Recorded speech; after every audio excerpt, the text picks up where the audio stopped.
Education with Shantanu চ্যানেলে তোমাদের সকলকে স্বাগত জানাই। তোমরা ইতিমধ্যে অবগত হয়েছে যুবসাথী প্রকল্প নিয়ে, এবং গভর্নমেন্টের ওয়েবসাইটে কিন্তু যুবসাথী প্রকল্পের জন্য কিন্তু ফর্ম দিয়ে দেওয়া হয়েছে, এবং সেখান থেকে কিন্তু তোমরা অনলাইনে আবেদন করতে পারবে।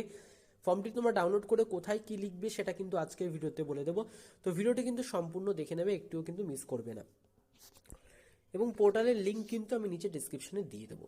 তো প্রথমে বলে রাখি, ইংরেজি বড় হাতের অক্ষরে কিন্তু পুরোটা পূরণ করতে হবে আমাদের, এবং প্রযোজ্য ক্ষেত্রে কিন্তু টিক চিহ্ন দিতে হবে। ফার্স্টে বলেছে colour passport size photo paste here a sign in upper white portion. দেখো সামনে ডান দিকে যে বক্সটা আছে সেখানে কিন্তু তোমাদের ছবি লাগাতে হবে, এবং সেই ছবির উপর থেকে কিন্তু তোমাদের সই করতে হবে। Application form of Bangla Yuvasathi scheme, Bangla Yuvasathi প্রকল্পের আবেদনপত্র, দুয়ারে সরকার রেজিস্ট্রেশন নাম্বার। দুয়ারে সরকার অর্থাৎ যেখানে তোমরা গিয়ে ফর্মটা জমা দেবে সেখানকার কিন্তু রেজিস্ট্রেশন নাম্বারটা জেনে কিন্তু ওখানে বসাতে হবে, এখন কিন্তু ফাঁকা রাখবে। আধার নাম্বার, তোমাদের আধার কার্ডে যেই নাম্বারটা রয়েছে সেই আধার নাম্বারটা কিন্তু এখানে বসাতে হবে। বেনিফিশিয়ারি নেম, যে এই টাকাটি পাবে বা যে এই আওতায় নাম নথিভুক্ত করছে, তো তার নাম কিন্তু এখানে লিখতে হবে, এবং সেটাও কিন্তু আপার কেসে অর্থাৎ বড় হাতের কিন্তু লিখতে হবে সমস্তটা।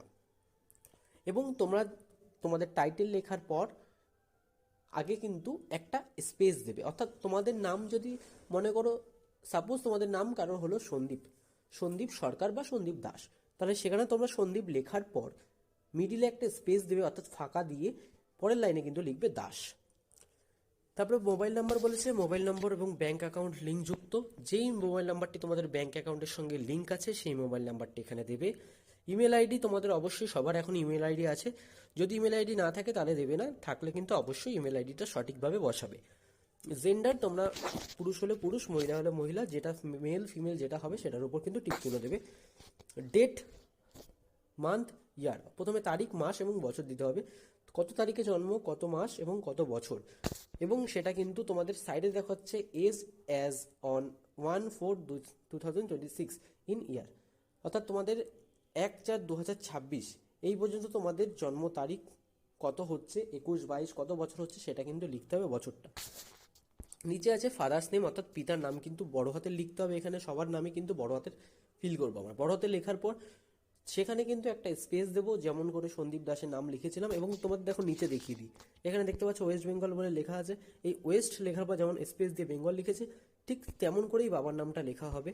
বাবার নামে লেখার পর স্পেস দিয়ে কিন্তু টাইটেল হবে, এবং সাথে মাতার নামও কিন্তু সেই একইভাবেই হবে। সাপোজ নেম, যদি কেউ বিবাহিত হয়ে থাকো তাহলে স্বামী বা স্ত্রীর নাম কিন্তু এখানে দিতে পারো চাইলে, তবে যেটা দেখালাম সেই একইভাবেই কিন্তু দিতে হবে। যদি তোমাদের কোনো ক্যাটাগরি থাকে, এসসি এসটি ওবিসি যদি কোনো কাজ থাকে, তাহলে কিন্তু ক্যাটাগরির উপর টিক চিহ্ন দেবে, এবং সেই সার্টিফিকেট নাম্বারটি কিন্তু অবশ্যই নিচে বসাতে হবে।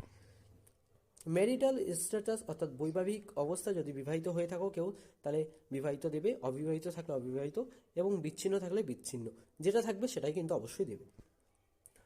তারপর আছে কন্ট্যাক্ট ডিটেলস, হাউস বা পারমিশন নাম্বার, অর্থাৎ প্রাঙ্গণ নাম্বার, প্রিমিস নাম্বার, বাড়ির নম্বর বা প্রাঙ্গণ নাম্বার। তো বাড়ির নাম্বার এবং প্রাঙ্গণ নাম্বারটা কিন্তু তোমাদের এখানে, তো বাড়ির নম্বরটি বা প্রাঙ্গণ নম্বরটি কিন্তু অবশ্যই দিতে হবে যদি থেকে থাকে। তারপর ভিলেজ, টাউন বা সিটি রয়েছে, তোমরা কোথায় থাকো সেটা কিন্তু অবশ্যই লিখতে হবে এখানে। পোস্ট অফিস, পোস্ট অফিসের নাম্বার কি আছে এবং পিন কি আছে সেটা কিন্তু অবশ্যই লিখতে হবে। গ্রাম পঞ্চায়েত বা ওয়ার্ড নাম্বার, তোমরা কত নম্বর ওয়ার্ডে থাকো, বা যদি পঞ্চায়েতে থাকো তাহলে কত নম্বর পঞ্চায়েতে থাকো সেটাও কিন্তু লিখতে হবে। ব্লক বা মিউনিসিপ্যালিটি ক্রপ, পৌরসভা কোন পৌরসভায় থাকো, কোন ব্লকে থাকো সেটা লিখতে হবে। পুলিশ বা স্টেশন, কোন পুলিশ স্টেশনের আন্ডারে থাকো তোমরা সেটা লিখতে হবে। ডিস্ট্রিক্ট কি তোমাদের সেটা লিখতে হবে। পিন কোডটাও কিন্তু তোমাদের অবশ্যই লিখতে হবে, এবং স্টেট কোন স্টেটে থাকো, ওয়েস্ট বেঙ্গল অবশ্যই, সেটাও কিন্তু তোমাদের ফিল আপ করাই থাকছে। তো পরবর্তী পেজে তোমরা চলে যাই, দেখা যাক। পরবর্তী পেজে রয়েছে MP or equivalent examination detail. রোলের জায়গায় কিন্তু তোমরা রোল লিখবে। মাধ্যমিকের যদি অ্যাডমিট কার্ড তোমরা বের করো সেখানে কিন্তু রোল এবং নাম্বার দুটো আলাদা করে লেখা আছে। রোলের জায়গায় রোল লিখবে এবং নাম্বারের জায়গায় কিন্তু নাম্বার লিখবে, এবং কোন ইয়ারে তোমরা পাস করেছো সেটা কিন্তু পাশে লিখবে। বোর্ড, কোন বোর্ড থেকে পাস করেছো, ডাব্লিউবিবিএসসি, সিবিএসই নাকি আইসিএসসি, সেটা কিন্তু তোমাদের এখানে লিখতে হবে। এডুকেশন কোয়ালিফিকেশন বা হাইয়েস্ট শিক্ষাগত যোগ্যতা কি আছে তোমাদের, তোমরা কত অবধি পড়াশোনা করেছো সেটা লিখতে হবে। গ্রাজুয়েশন থাকলে গ্রাজুয়েশন, নাহলে হাই সেকেন্ডারি বা অন্য কিছু থাকলে সেটা কিন্তু লিখতে হবে। প্রেজেন্ট অকুপেশন, অর্থাৎ বর্তমান পেশা তোমাদের কি আছে সেটাও কিন্তু তোমাদের লিখতে হবে। ব্যাঙ্ক অ্যাকাউন্ট ডিটেলস, তোমাদের ব্যাঙ্ক অ্যাকাউন্টের নাম, এটাও কিন্তু ক্যাপিটাল লেটারে হবে, অবশ্যই ক্যাপিটাল লেটারে লিখবে। ব্যাঙ্ক ব্রাঞ্চ নেম অর্থাৎ ব্যাংকের শাখা কি সেটাও কিন্তু লিখতে হবে। ব্যাংকের অ্যাকাউন্ট নম্বর তোমাদের এখানে কিন্তু অবশ্যই লিখতে হবে। আইএফসি কোডটা কিন্তু ব্যাংকের থেকে জেনে নেবে। ব্যাংকের থেকে কিন্তু অনেক সময় আইএফসি কোড চেঞ্জ হয়ে যায়, সেটা কিন্তু কোনো রকমভাবে ভুল করবে না। এবং লেখা আছে অন্য কোনো সরকারি সাহায্য তোমরা পাও কি না, সরকার প্রাপ্ত, সেটা কিন্তু তোমরা লিখবে না অবশ্যই। যদি না পেয়ে থাকো তাহলে কিন্তু নাই লিখতে হবে। এনকারেজ এনক্লোজার লিস্ট, এখান থেকে কিন্তু যেই সমস্ত তোমাদের তালিকাগুলো নিতে হবে সেগুলো কিন্তু অবশ্যই লেখা আছে, দেখে নাও। অনুগ্রহ করে কিন্তু তোমাদের টিক চিহ্ন অবশ্যই দিতে হবে। মাধ্যমিক আর ইকুইভ্যালেন্ট অ্যাডমিট কার্ড, এটার উপর পাশে রাইট চিহ্ন দেবে। মাধ্যমিক আর ইকুইভ্যালেন্ট মার্কশিট, রাইট চিহ্ন। কপি অফ আধার কার্ডের কপি, রাইট চিহ্ন। কপি অফ ভোটার কার্ডের কপি, পাশে রাইট চিহ্ন। First page of bank passbook, পাশে রাইট চিহ্ন। যদি এসসি এসটি ওবিসি কোনো কাজ থেকে থাকে তাহলে কিন্তু সেটার পাশেও কিন্তু তোমাদের রাইট চিহ্ন দিতে হবে। সেলফ ডিক্লারেশন সহ ঘোষণা, I hereby declare that, আমি এত দ্বারা ঘোষণা করছি যে I am permanent resident of West Bengal, আমি পশ্চিমবঙ্গের স্থায়ী বাসিন্দা। আমি অদ্যবধি একজন বেকার এবং আমি পশ্চিমবঙ্গ সরকারের কোনো সামাজিক নিরাপত্তা বা প্রকল্প, কোনো ভাতার আওতায় সাহায্য পাচ্ছি না রাজ্য সরকার প্রদত্ত শিক্ষাগত সুবিধা বা বৃত্তি ছাড়া। যদি এই সময়ের মধ্যে আমি কোনো কর্মসংস্থান পাই তবে আমি অবিলম্বে কর্তৃপক্ষকে জানাবো। আমার দ্বারা জমাকৃত সমস্ত তথ্য এবং নথিপত্র আমার জ্ঞান ও বিশ্বাস অনুযায়ী সত্য। যদি কোনো তথ্য বা নথি মিথ্যা প্রমাণিত হয় তবে আমার বিরুদ্ধে আইনগত ব্যবস্থা নেওয়া হবে এবং সুবিধাটি প্রত্যাহার করা হবে। তো এরপরে কিন্তু সিগনেচার অফ অ্যাপ্লিকেন্ট, তুমি যেই অ্যাপ্লিকেন্ট তার কিন্তু সই করতে হবে। এবং দুয়ারে সরকার রেজিস্ট্রেশন নম্বরটি যেটা বলে দিলাম, ও অফিসে গেলেই তোমরা পেয়ে যাবে, সেখানে গেলে কিন্তু তোমরা পেয়ে যাবে, সেখান থেকে কিন্তু তোমরা লিখে নেবে এবং তারপর লিখে দেবে আই, তারপর নিজের নাম লিখবে, সন ডটার ওয়াইফ, এখানে চেক চিহ্ন দেবে, হ্যাভ সাবমিটেড বাংলা যুবসাথী প্রকল্প অ্যাপ্লিকেশন, যেই ডেটে তোমরা সাবমিট করছো সেই ডেটের কিন্তু তোমরা এখানে লিখবে। এবং মাই মোবাইল নাম্বার, তোমাদের মোবাইল নাম্বারটি লিখবে। আধার নম্বর যেটা ছিল তোমাদের আধার কার্ডে সেটাই কিন্তু লিখতে হবে, আর কিছু তোমাদের এখানে করতে হবে না। যুবসাথী প্রকল্পের ফর্মটি জমা নেওয়ার পর বাকি নিচে যে অংশটুকু আছে তোমরা যেটুকু ফিল আপ করলে সেটা কিন্তু তোমাদের দিয়ে দেওয়া হবে। এবার দেখে নাও তোমাদের যুবসাথী প্রকল্পের ক্যাম্পগুলি কোথায় বসতে চলেছে এবং কিভাবে ফোনের মাধ্যমে সেটিকে সার্চ করে দেখবে, সেটা কিন্তু সম্পূর্ণ দেখিয়ে দিলাম। ভিডিওটি তোমরা অবশ্যই দেখে নেবে এবং প্লেলিস্ট চেক করে কিন্তু তোমরা চাইলেই ভিডিওটিকে দেখে নিতে পারো এবং বন্ধুদের মাঝে কিন্তু অবশ্যই শেয়ার করবে। তাহলে চলো ভিডিওটি শুরু করা যাক। তো দেখে নাও তোমরা কি করে জানবে বা কি করে খুঁজবে যে তোমাদের কোথায় ক্যাম্প বসতে চলেছে এবং কোথায় গিয়ে তোমরা জমা দেবে। প্রথমে তোমরা গভর্নমেন্টের এই ওয়েবসাইটে চলে আসবে, ওয়েবসাইটের লিঙ্ক কিন্তু আমরা নিচে দিয়ে দেবো। তারপর ফাইন্ড ইওর ক্যাম্পের জায়গায় ক্লিক করবে। ক্লিক করলে দেখো নতুন একটি পেজ ওপেন হবে। এখানে কিন্তু লেখা আছে find your camp 15 February to 26 February, অর্থাৎ 15 তারিখ থেকে কিন্তু 26 তারিখ পর্যন্ত এই ক্যাম্পটি তোমাদের চলবে। এবং লেখা আছে camp schedule under process, please check again for after information if camp venue under your assembly country is not found. যদি তোমাদের অনেকের কান্ট্রি না সার্চ করার পর যদি না আসে তাহলে কিন্তু কিছুক্ষণ পরে কিন্তু আবার সার্চ করবে, কারণ সমস্ত কিছু কিন্তু আস্তে আস্তে তোমাদের আপডেট করা হচ্ছে। তো তোমরা কিন্তু দেখতেই পাচ্ছ গভর্নমেন্টের ওয়েবসাইট স্বনির্ভর বাংলায়, এখান থেকেই কিন্তু তোমাদের খুঁজে নিতে হবে যে কোথায় কি রয়েছে। তারপর তোমরা দেখে নাও কিভাবে তোমরা সার্চ করবে। ডিস্ট্রিক্ট, প্রথমে ডিস্ট্রিক্টের এখানে ক্লিক করবে। ক্লিক করলে তোমাদের যেই ডিস্ট্রিক্ট, দেখো ডিস্ট্রিক্ট সব রয়েছে সেটা সিলেক্ট করবে। আমার উত্তর 24 পরগনা, তাই আমি উত্তর 24 পরগনা সিলেক্ট করছি। উত্তর 24 পরগনায় ক্লিক করলে কিন্তু দেখো তোমাদের যতগুলো লোকেশান আছে সমস্ত কিন্তু লোকেশান দিয়ে দিচ্ছে।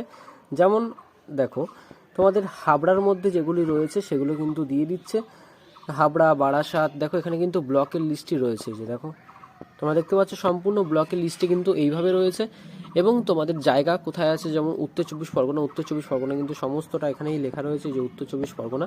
উত্তর 24 পরগনা কোন কোন জায়গায় পড়ছে সেই জায়গার নাম কিন্তু এখানে লেখা রয়েছে এই লিস্টে। এবং সাইডে লেখা আছে ব্লক, ভেনিউ কোথা এবং কোন জায়গায় ক্যাম্পটি অনুষ্ঠিত হতে চলেছে সেই জায়গাটা লেখা রয়েছে। পাশে কিন্তু তোমাদের ভিউ লোকেশান রয়েছে, ভিউ লোকেশানে ক্লিক করলে কিন্তু তোমরা ম্যাপে লোকেশানটি কিন্তু পেয়ে যাবে।